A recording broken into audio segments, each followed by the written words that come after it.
Bismillahirrahmanirrahim. Alhamdulillahilladzi tafaddala ala qaumin al-anwara qabla al-azkar wa ala qaumin al-azkara qabla al-anwar ikhtassa bi rahmatihi man yasha'u min ibadihi al-abrar. Asyhadu an la ilaha illallah wahdahu la syarika lahul wahidul qahhar wa asyhadu anna sayyidana Muhammadan abduhu wa rasuluhul mukhtar. Allahumma salli wa sallim wa barik ala sayyidina Muhammadin miftahi babil yasar wa ala alihi wa sahbihi wa dzurriyyatihi wa atba'ihi ila yaumil infidar, amma ba'd. Yang kita hormati dan kita muliakan para habaib dan para ulama, para asatidz, muhibbin, hadirin, hadirat, rahimakumullah. Puji syukur senantiasa kita haturkan kehadirat Allah subhanahu wa ta'ala, yang mana dengan limpahan taufik dan hidayahnya serta inayahnya kita malam ini dapat kembali berkumpul, bertemu di majlis yang penuh berkah ini. Salawat dan salam atas junjungan kita Nabi besar Muhammad sallallahu alaihi wasallam dan seluruh keluarga, para sahabat, zuriat dan pengikut beliau sampai hari kiamat nantinya. Para muhibbin rahimakumullah, al-hikmatur rabi'atu wal khamsun ba'dal mi'ati tsaniyah minal hikamil ataiyah. Qala al-Imam Ahmad ibnu Athaillah as-Sakandari rahimahullah wa nafa'ana bi'ulumihi wa asrarih. Hikmah yang ke-254 dari kitab Al-Hikam, berkata pengarang Imam Ahmad ibnu Athaillah as-Sakandari rahimahullah, nafa'ana bi'ulumihi. Qaumun tasbiku anwaruhum azkarahum wa qaumun tasbiku azkaruhum anwarahum. Artinya ada sekelompok orang yang mana mendahului cahaya-cahaya mereka akan zikir-zikir mereka. Wa qaumun tasbiku azkaruhum anwarahum, dan ada lagi sekelompok yang lain yang mendahului zikir-zikir mereka akan cahaya-cahaya mereka. Itulah terjemah hikmah yang ke-254 ini. Al-muqbilu ilallahi ta'ala bil ibadati lahu wa iktsari zikrihi wa muraqabatihi kisman. Bermula orang yang berhadap kepada Allah dengan beribadah bagi Allah, memperbanyak zikir dan muraqabah, kismani terbagi dua. Orang-orang yang sibuk dengan ibadah, mereka itu terbagi dua kelompok. Al-muqbil ilallah ta'ala, ini orang yang menggunakan waktunya, hampir semua waktunya digunakan untuk ibadah, zikir dan sebagainya. Terbagi mereka itu kepada dua kelompok. Imma ayyakuna dha qalbin multa'in bihubbih qabla an yatafakkara fi dalaili wujudihi wa kasrati in'amih fayastalizzu bil ibadati lahu fawasala ila hadratillah ay hasala lahul ma'rifatu bisuhulatin wa khiffah. Golongan pertama, orang-orang yang menghabiskan waktu untuk ibadah itu adalah orang yang mempunyai hati yang berkilau dengan cinta kepada Allah. Hatinya ini berkilau cinta kepada Allah.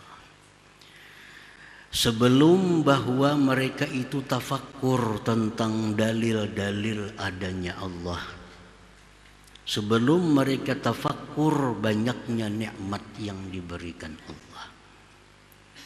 Nah, ini kelompok, artinya orang ini belum lagi menuntut ilmu, belum lagi tafakkur tentang keesaan Allah, tentang banyaknya nikmat Allah, belum sampai ke sana. Tahu-tahu orang ini diberi Allah mahabbah kepada Allah dalam hatinya. Diberi Allah mahabbah, cinta kepada Allah dalam hatinya itu. Lalu dia itu merasa lezat dengan ibadah. Padahal belum lagi menuntut ilmu, belum lagi belajar apa-apa dalil adanya Allah, apa dalil kidamnya Allah, apa dalil bakanya. Sifat 20 hajanya belum matang lagi. Apalagi hukum-hukum fikih nang luas makinnya belum mengerti. Tapi Allah beri orang ini cinta kepada Allah dalam hatinya. Ini hanya tahu bahwa Allah itu Tuhannya. Hanya sampai di situ, Allah itu hanya Tuhannya. Nah, diberi Allah kecintaan hatinya kepada Allah, lalu dia menghabiskan waktu untuk ibadah dengan lezat dan nikmat ibadah itu. Maka akhirnya orang ini sampai ke hadirat Allah. Artinya hasil bagi orang itu ma'rifatullah bisuhulatin wa khiffah, dengan jalan yang mudah dan inting. Ada sulit. Karena apa? Karena berdahulu diberi Allah cahaya cinta dalam hatinya. Lalunya kerindangan, lalunya kerinduan lawan Allah. Beribadah siang malam, nikmat baginya berzikir. Padahal orangnya belum mengaji sebujurnya lagi, belum mengaji sebujurnya, belum tobat sebenarnya. Tapi Allah memberi. Nah, ini artinya qaumun tasbiqu anwaruhum azgarahum. Ini kelompok yang didahului oleh cahaya sebelum mereka itu berzikir. Fahadha mimman sabaqat lahul anwar qabla al-azkar.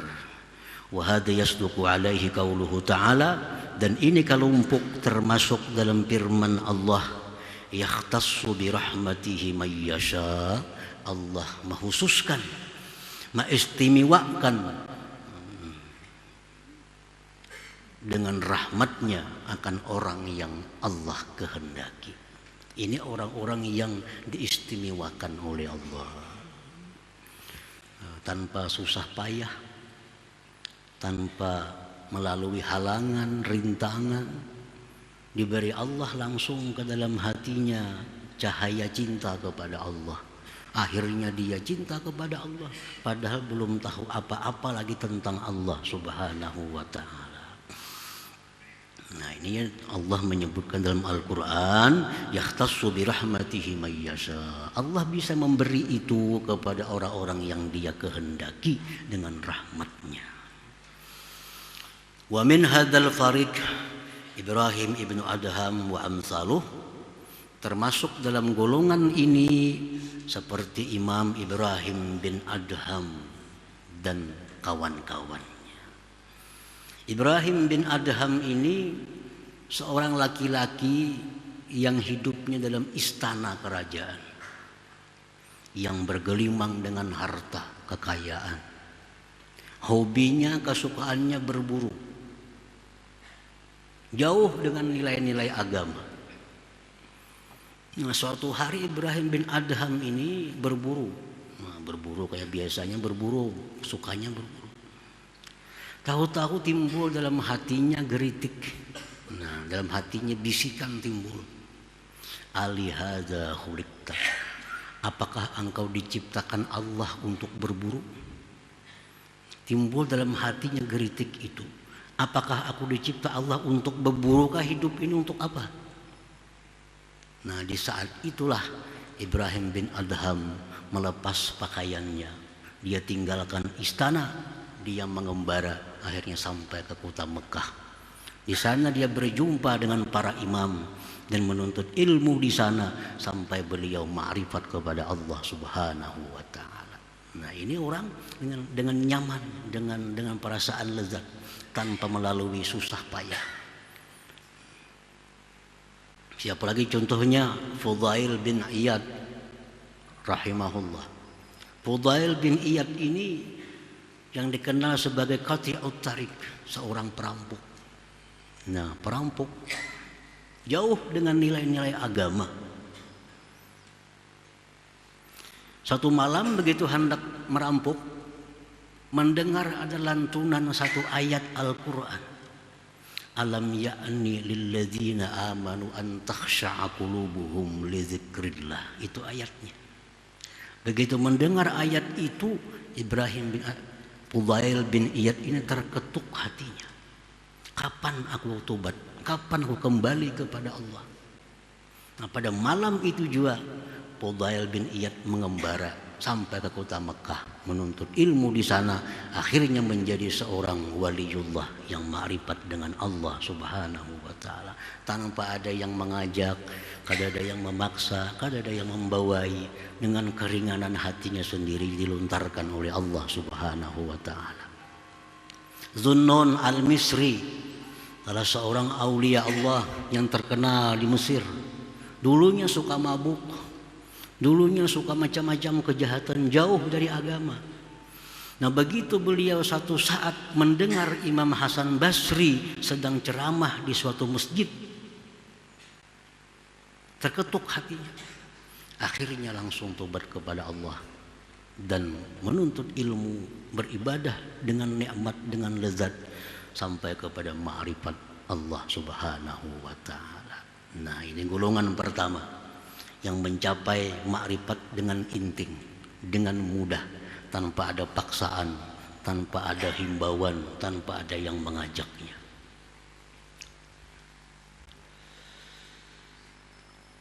Wa imma ayyakuna dha qalbin khaifin min Allah ta'ala ba'da an sami'al ayat wal akhbar wa kalam al akhyar. فيجتهد الإقبال على الله تعالى بمجاهدة نفسه والخلوة والبعد عن الأهل والبلد وطلب الشيخ المرشد فذكر الله تعالى وراقبه بالنصب والتعب حتى وصل إلى حضرة الله تعالى أي عرف الله تعالى. Kelompok yang kedua. Nah, kelompok yang kedua, orang yang sibuk habis waktu beribadah kepada Allah, orang yang hatinya itu ada takut kepada Allah sesudah mendengar Al-Quran atau hadis atau perkataan-perkataan hikmah. Nah, mendengar itu takutan hatinya, takutan. Lalu dia bersungguh-sungguh menghadap Allah. Dia berjuang melawan nafsunya. Nah, berjuang melawan nafsu. Dia berkhalwat, dia menjauh dari keluarga dan negerinya, dia mencari guru pembimbingnya, dia berzikir kepada Allah dengan susah payah. Akhirnya dia sampai ke hadratullah, ma'rifat kepada Allah Subhanahu wa ta'ala. Jadi ada orang yang memang memprogramkan dirinya untuk ma'rifat kepada Allah.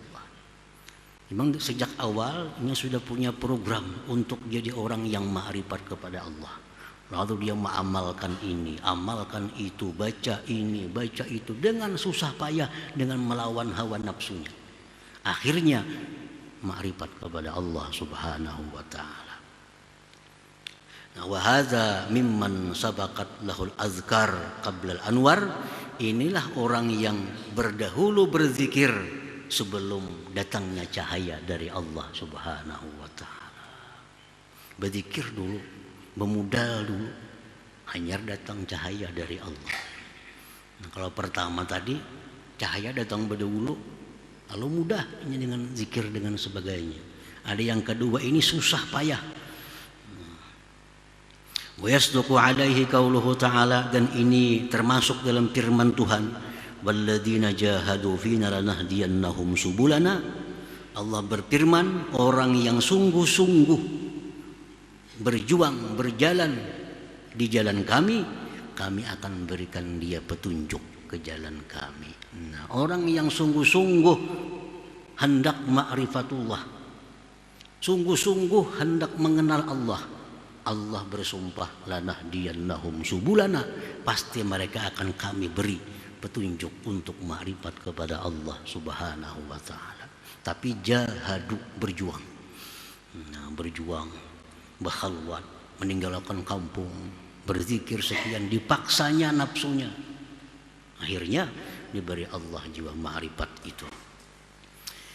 Nah, wa min hadzal fariq, dari golongan ini Al-Imam Sahal bin Abdullah At-Tustari wa amsaluh, seperti Imam Sahal bin Abdullah At-Tustari.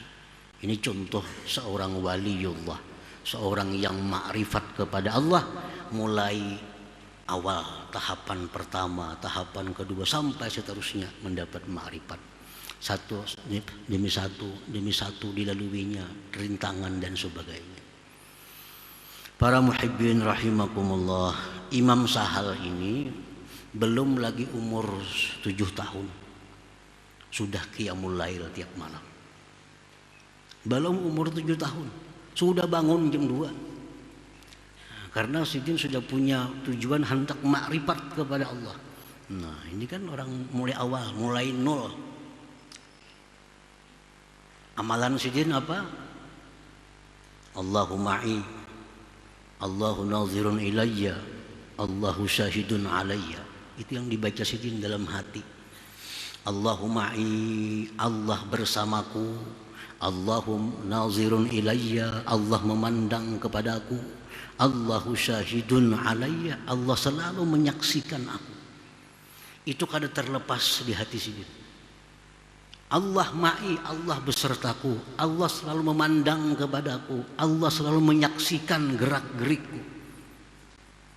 Nah, dengan modal itulah beliau menjauhkan diri dari segala macam maksiat yang tidak disukai oleh Allah, karena merasa Allah bersama, Allah selalu memandang, Allah selalu menyaksikan. Mulai belum umur 10 tahun, nah, melangkah ke jalan ma'rifat sampai beliau akhirnya diberi Allah ma'rifatullah itu.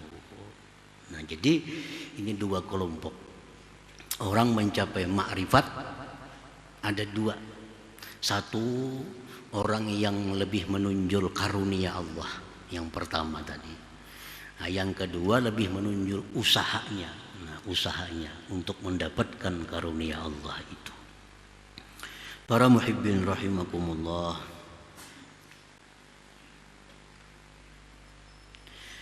qala ba'dul ulama, berkata sebagian ulama, minan nas man faja'athu inayatullah min ghairi talabin wal isti'dad, hadza qawluhu yahtassu bi rahmatihi man yasha. Wa minan nas man harraqallahu himmatah li talabil wusul ila Allah fasara wa jahada hatta wasala ila hadratillahi ta'ala, hadza qauluhu ta'ala walladzina jahadu fina lanahdiyannahum subulana. Sebagian manusia ada orang yang dikejutkan oleh inayah Allah. Nya kada ada berpikir bang hendak jadi orang ma'rifat. Kada ada terpikir, kada ada program dalam dirinya hendak jadi orang ma'rifat tuh kada ada. Tetapi orang ini dikejutkan oleh Allah untuk jadi orang ma'rifat. Lalu dia jalani dengan inting dan mudah. Iya, ini firman Tuhan tadi, yahtassu bi rahmatihi may yasha. Allah berikan itu kepada orang-orang yang Allah kehendaki. Ada pula manusia yang Allah gerakkan keinginannya untuk ma'rifatullah. Allah gerakkan keinginannya, maka dia berjalan, dia berjuang habis-habisan sampai dia ma'rifat kepada Allah. Inilah firman Allah, alladzina jahadu fina lanahdiyannahum subulana. Orang yang bujur-bujur benar-benar berjuang akan kami beri petunjuk dia ke jalan kami.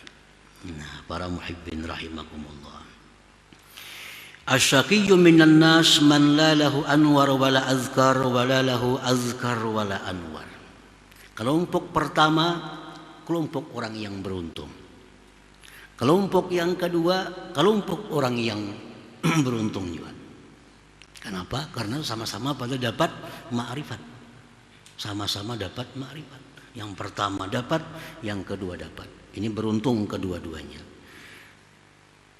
Yang celaka dari manusia itu orang yang tidak ada anwar, tidak ada azkar. Tidak ada azkar, tidak ada anwar. Nah, ini manusia yang rugi. Bazikir kada artinya sibuk dalam ibadah kada, cahaya kada dapat. Golongan pertama kada masuk, golongan kedua kada masuk. Ini yang rugi. Nah, orang yang hidupnya tidak ada tujuan, tidak ada maksud untuk mengenal Allah. Nah, ini orang yang asyaqiyyu, orang yang celaka. Dia hanya ingin dapat nikmat Allah. Dia hanya ingin dapat sihat. Dia hanya ingin dapat nikmat, dapat kebahagiaan, tapi kadang hendak tahu siapa yang memberi nikmat itu. Nah, kadang hendak tahu siapa yang memberi kebahagiaan itu. Hendak dapat nikmatnya aja, hendak dapat pemberiannya, kada perlu tahu orangnya siapa-siapa. Nah, ini asyaqiyyu, ini orang yang celaka. Jadi kalau kita berada di golongan yang ketiga ini, nah kita disuruh untuk masuk dalam salah satu di antara dua golongan yang di atas tadi. Jangan mau berdiam di golongan sini. Sebab akan menemui kesulitan-kesulitan di akhirat nantinya, menemui kepayahan-kepayahan di akhirat bagi orang-orang yang di alam dunia ini belum tahu, belum kenal dengan Allah Subhanahu wa ta'ala. Nah, para muhibbin rahimakumullah, jadi kita programkan diri kita bahwa sebelum kita mati kita mesti ma'rifat kepada Allah. Tanamkan niat dalam hati, kuatkan cita-cita itu bahwa sebelum aku mati aku harus ma'rifat kepada Allah.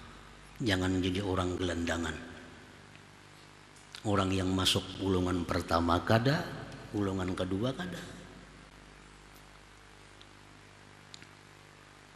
Nah, bagaimana caranya untuk mendapatkan anugerah masuk di golongan pertama atau di golongan yang kedua? Rasulullah sallallahu alaihi wasallam bersabda, "Inna li rabbikum bi ayyami dahrikum nafahat fata'arradu laha la'allahu ayyusibakum nafhatun minha fala tashqawna ba'daha abada." Ujar Nabi kita, setiap hari itu Allah sebenarnya ada meniupkan hembusan-hembusan rahmat kepada hambanya. Setiap hari Allah meniupkan hidayah, meniupkan petunjuk, meniupkan makrifat kepada hamba. Setiap hari ada. Fata'arradu laha, maka lintangkan diri kamu agar dapat itu. Bahasa kitanya tanai. Nah, tanai. Ditanai. Karena setiap hari Allah menghembuskan makrifat itu kepada manusia ini. Tiap hari ada terus makrifat itu dihamburkan Allah kepada manusia. Siapa yang menanai bisa dapat. Nang kada menanai, Allahu a'lam. Ujar Nabi, fata'arradu laha, lintangkan diri kamu, tanai supaya dapat itu hembusan-hembusan yang ditiupkan Allah berupa ma'rifat itu. Barangkali bahwa dapat akan kalian satu hembusan daripadanya, maka engkau tidak akan celaka sesudah itu selama-lamanya, ujar Nabi. Satu pun engkau dapat, ujar Nabi, daripada hembusan itu, la tashqawna ba'daha abada, engkau tidak akan celaka selama-lamanya. Sebuting aja dapat kita. Dan setiap hari itu dihambur oleh Allah Ta'ala. Dihambur. Nah, tinggal kita mau kada menanai itu. Nah, mau kada mengintai, mau kada melintangkan diri untuk itu. Nah, para muhibbin rahimakumullah, bagaimana caranya menanai itu? Bagaimana caranya kita menanai itu supaya dapat? Nah, yang pertama, talabul amakinis syarifah. Nah, mencari tempat-tempat yang mulia seperti Makkah, Madinah, Baitul Maqdis, Multazam, Hajar Aswad, Pancuran Amas. Itu amakinus syarifah, tempat di mana Allah banyak mencurahkan rahmat di situ. Datangi ke situ, rancaki ke sana, berdoa di sana. Barangkali kita dapat satu, sudah selamat, kada akan celaka selama-lamanya. Nah, satu itu, datangi tempat-tempat yang mulia. Ini salah satu cara untuk mendapatkan ma'rifat kepada Allah itu. Apalagi selain pada itu, hudur majlis zikrin wa ilmin, hadir di majlis zikir, hadir di majlis ilmu. Hadir di majlis zikir, hadir di majlis ilmu. Ini tempatnya Allah mencurahkan rahmat. Di sini kita berzikir, di sini kita bersalawat, di sini kita mendengari kalam Allah. Tempat curahan rahmat itu ada di sini. Ada di sini. Kalau kita istiqamah, selalu hadir di majlis zikir, majlis ilmu, selalu hadir istiqamah, satu saat kita akan dapat nafhatun daripada nafahat. Akan dapat itu. Hadir di majlis ilmu, hadir di majlis zikir. Contoh kayak siapa tadi? Zunnun al-Misri. Itu kada hadir itu sudah di majlis Hasan Basri. Cuma sekadar liwat mendengar. Pas Allah menghamburkan itu, dapat sudah. Nah, habis itu jadi orang ma'rifat kepada Allah. Jadi siapa tahu kita di kali yang keberapa akan diberi Allah itu. Hari ini belum, bisa minggu akan datang, bisa minggu berikutnya. Kalau kita istiqamah, sungguh-sungguh, lanahdiyannahum subulana, Allah bersumpah akan memberikan itu kepadanya.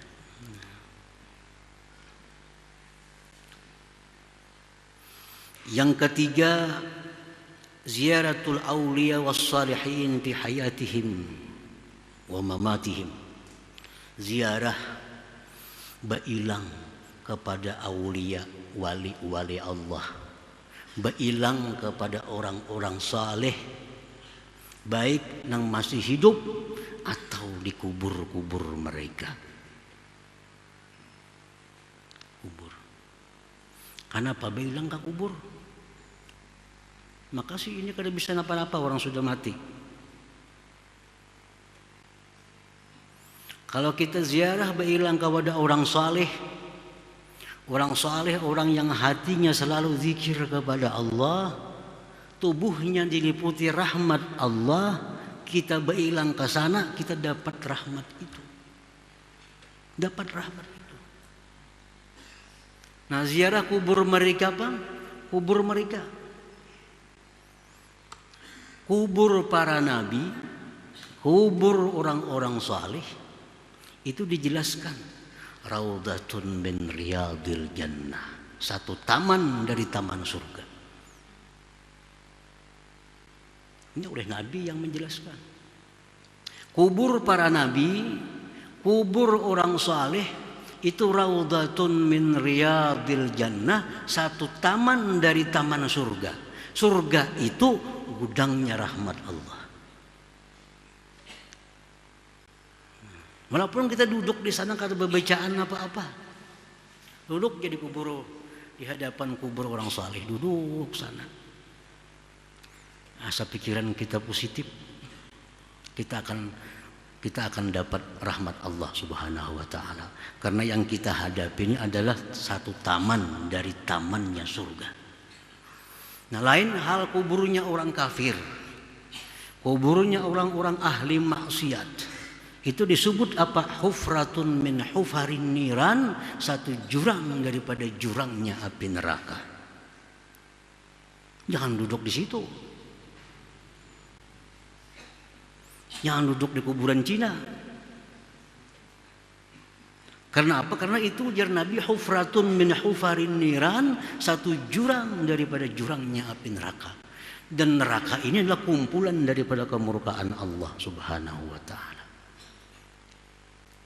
Terlepas yang dikubur itu bisa memberi syafaat, terlepas yang dikubur itu bisa apa? Kada usah itu. Kita duduk di kubur, di hadapan kubur Nabi, di hadapan kubur orang saleh, itu sudah duduk di taman surga. Raudhatun min riyadil jannah. Makanya rajin doa-doa haul, doa-doa arwah. Allahumma ij'al qabrahu raudhatan min riyadil jannah. Itu kang doa nih, ya Allah jadikanlah kubur fulan itu taman dari taman surga. Nah, kalau orang saleh itu jelas kuburnya taman surga, apalagi kuburnya para nabi, taman surga. Jadi ketujuh ziarah kepada orang saleh, baik yang masih hidup atau yang sudah wafat, itu merupakan menanai nafhatun min nafahatillah tadi. Nah, selanjutnya lagi waddu'a fil awqatis syarifah, doa di waktu-waktu yang mulia, di waktu-waktu yang mulia. Seperti hari Jumat itu ujar Nabi ada waktu. Ujar Nabi di hari Jumat itu ada waktu. Siapa yang berdoa kebetulan pada waktu itu, doanya akan diijabah oleh Allah.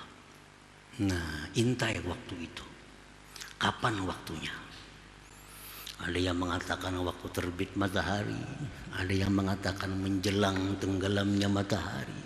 Macam-macam pendapat para ulama. Nah, intai di waktu itu berdoa kepada Allah Subhanahu wa taala. Jangan sampai kita mati, jangan sampai kita habis umur belum merasakan apa yang dinamakan ma'rifat kepada Allah Subhanahu wa taala itu. Asal bujur-bujur, benar-benar sungguh-sungguh kita berusaha, Allah berjanji akan memberikannya kepada mereka itu. Nah, hadirin hadirat yang dimuliakan Allah, kemudian selanjutnya hikmah yang ke-255 insyaallah taala. Ya hadratin Nabi sallallahu alaihi wasallam, al-Fatihah. Bismillahirrahmanirrahim. Maliki yaumiddin. Iyyaka na'budu wa iyyaka nasta'in. Ihdinas siratal mustaqim.